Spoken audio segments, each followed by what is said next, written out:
Hi everybody, what's up? Derek D here. We are in California. Why? Because it is.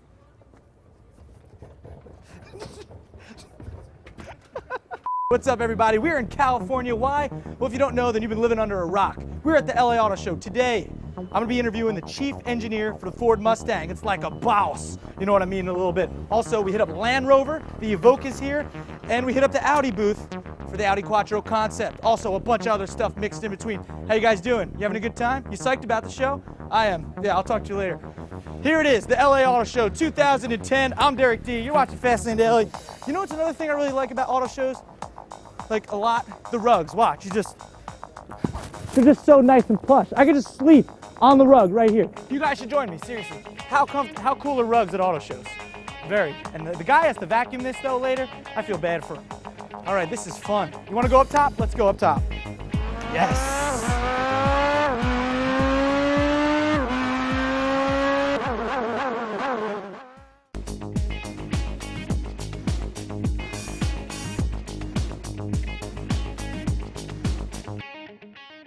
So we're in the Boss 302, about to do a dyno test on it. And yeah, we're gonna go about 150 miles an hour, but not go anywhere. 115. Yeah, about to run a 12-second quarter mile. 12-second quarter mile. Pretty badass for not moving. Oh yeah, there we go. Hit it. About 115, about 120 miles per hour. Damn, there you go, buddy. All right. That sounds nice. That sounds really nice. It's fun, huh? I would love to drive this thing on track. Yeah, it'd be fun. It's a lot of fun. It's the fastest ride I ever went where I didn't go anywhere. Yeah. Which is no great. Seatbelt. No seatbelt. Yeah. Window down. Pretty cool. Thanks, Cam. It was my pleasure. Appreciate it. All right, that was fun. I mean, I'd probably much rather like it on an actual track, but Yeah. you know, to be in the passenger seat, being dynoed in this was pretty cool. This is the Boss 302. A lot of history here. I'm here with Dave Perisak, chief engineer for Mustang. Yep. What's up, Dave? Good to see you. I see you, man. Now, a lot of history with this car. Back in, was it in the 60s? Yep, 69. 1969 is when we introduced the Boss 302, and also we had it in 1970. Mm-hmm. You know, Pernelli Jones made this famous in the SCCA championship that he won in 1970. Right. And so it's got a lot of heritage. It's been over 40 years since this has been introduced to the market. That's awesome. This thing's 444 horsepower. Yeah, 444, 380 foot-pounds of torque. This is all out, man. This is naturally aspirated, by the way. Yeah. Naturally aspirated engine. And they're only making a limited amount of these, right? Yeah, we Not want too to many? keep them collectible and exclusive, so it'd be very low volume, both on this and we have another edition. Well, yeah, speaking of exclusive, there's also the Boss 302 Laguna Seca edition. We're heading over there right now. Yeah. And you mentioned Pernelli Jones before, and there's something special on this car. There is. Pernelli Jones, as I said, he made the car what it was back in 1969 and 70, and we enlisted Mr. Jones to help us actually develop this one. And what you see here is, this is actually Pernelli's signature. Signed by the man himself. Signed by the man himself when he gave me his seal of approval that we've done a job worthy of wearing that Boss 302 name. Did you let him drive this? Oh yeah, he was actually part of the development. He went out several times with us, drove the car, gave us his feedback, told us what we needed to work on. It was really a surreal experience for me, you know, to work with someone like Pernelli. I mean, it was fantastic. Yeah, it's sick. And there's a lot of differences between this one and the regular Boss 302. You know, the powertrains are the same in both options, so you just get that 444. Same engine. Okay. Same engine, because we're putting out, I'm not holding anything back, this is all in, right?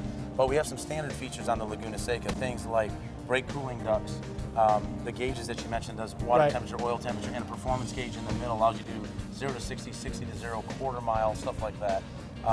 Lateral Gs, which by the way, this is the first production Mustang ever to pull more than one lateral G. So this thing is sick. It's got standard Recaro seats in it. It's got a rear seat delete with a cross brace that you can see in the back. Right, to add rigidity? Absolutely. We've got standard Tours and diff in this thing.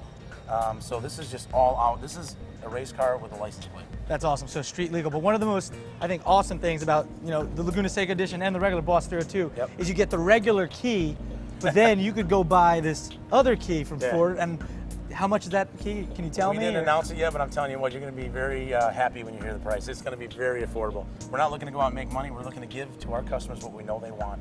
So we're out racing the Boss 302R on the racetracks today. So we basically take the calibration from that race car and put it in this machine. And then you switch between the two calibrations by whatever key you put in the ignition. That's insane. The other cool thing that we have, first time ever, two-stage launch control.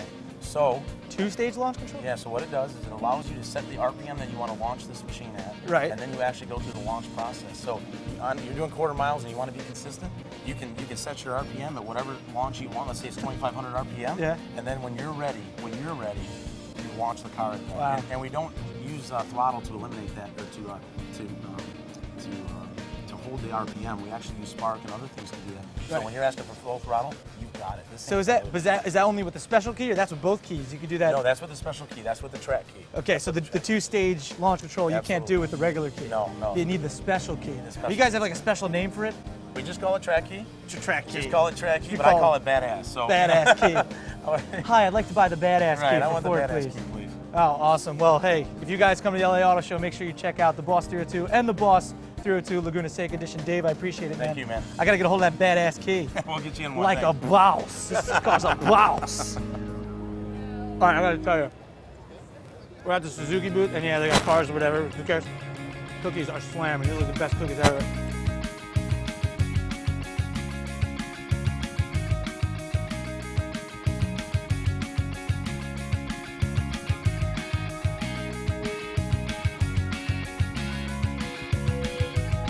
All right, you guys should be pretty psyched because today at the LA Auto Show, Porsche revealed this, the 2011 Cayman R. Couple key differences, three actually key differences between this and the Cayman S. 120 pounds lighter. It also has 10 more horsepower, so that's 330 horsepower, and it's 20 millimeters lower. So that's pretty cool. Also, they saved a lot on the weight, 120 pounds. Let me show you how they did it. Well, there's no radio, and there is also no AC. And actually, look at this. Remember these from the GT3 RS? I guess that's lighter than a regular metal handle, right? So this car is going to be about $66,000 in America, and it comes out in February. If you live in the UK or you live in Germany, it's coming out in January. So lucky for you. So here it is, people, the Cayman R, and it's got a wing. It's locked up. It's nice.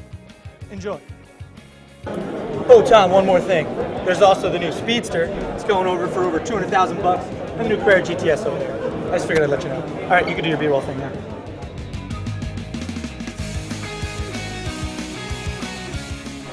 All right, so here we're down in Carolla. What's up, man? Good to be here. How are you? What do you think of, well, that's a Panamera. We've seen that a million times. love that.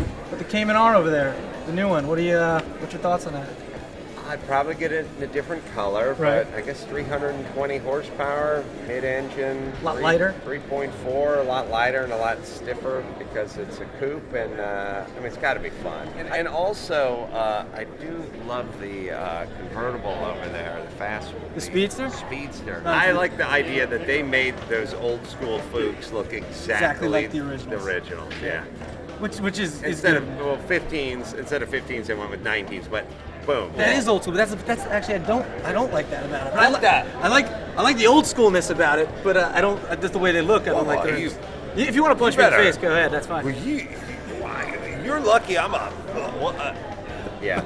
Well, I mean, you have to. I respect it tremendously. Okay, respect it. Okay. I just visually, I don't really like it. I don't know. Okay, listen, you're Nimrod. That's your prerogative. It looks good. It looks old school to me. Hi, I'm Robotic Dave. Welcome to the 2011 Sonata Hybrid. All right, so here we are at the Audi booth. Hey, JF, how does a pirate tell you what this car is? I don't know. He goes, all right. You like that? You guys can write that down. All right, Tom, get the epic shot right here. What's up, guys? How are you? Hanging in? Sweet. All right, what we got here is the Audi Quattro concept. All right, this is based off the RS5 platform, and they kept it very simplistic inside. Basically, they want it to be, people who like driving sports cars. Nice and simple. It's all about the driver, not just the car. A lot of people are saying this is the future R4. Yeah. You guys know Walter Roll, famous Audi Quattro rally driver? Check this out. He actually signed this one. So I guess it's got his stamp of approval. So looks like it's going to production. I'm just saying. Come over here. See this? This is the Audi TTS. This went up Pikes Peak autonomously. You guys know what that means? It means no one was in it when it went up Pikes Peak. And the pretty cool thing, which I always like to see this at auto shows, they kept the car dirty. Yeah, like, grody, dirty. Very nice. Get that epic shot, Tom, with that steady cam. Yeah, look at that. That's good. Good. Autonomous. Let's move on.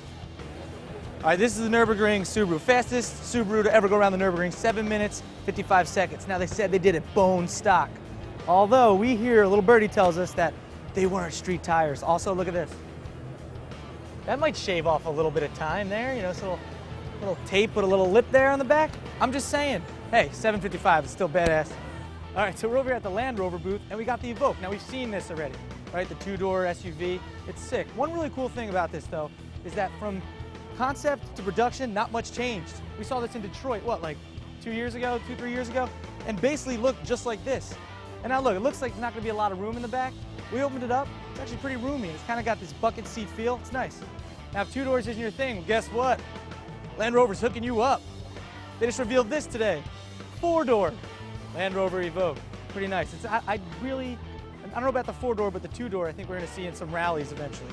So keep your eyes peeled for that, right? Dakar, Baja, we might be seeing that. So, hey, take a look. It's pretty nice. Actually, I like this interior better than that one.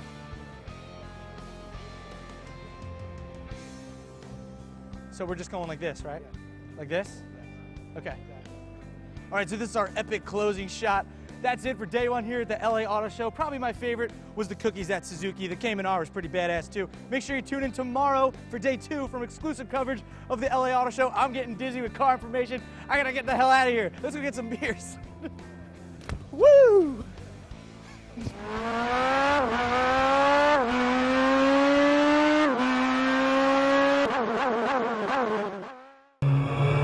It's pretty fun. I'd like to have this in my house. Like in your basement or something, this would be pretty badass. But it looks smaller because how big the, the black is just probably about 15. It's a lot of black. Yeah. Not since Shaq have we seen that much black.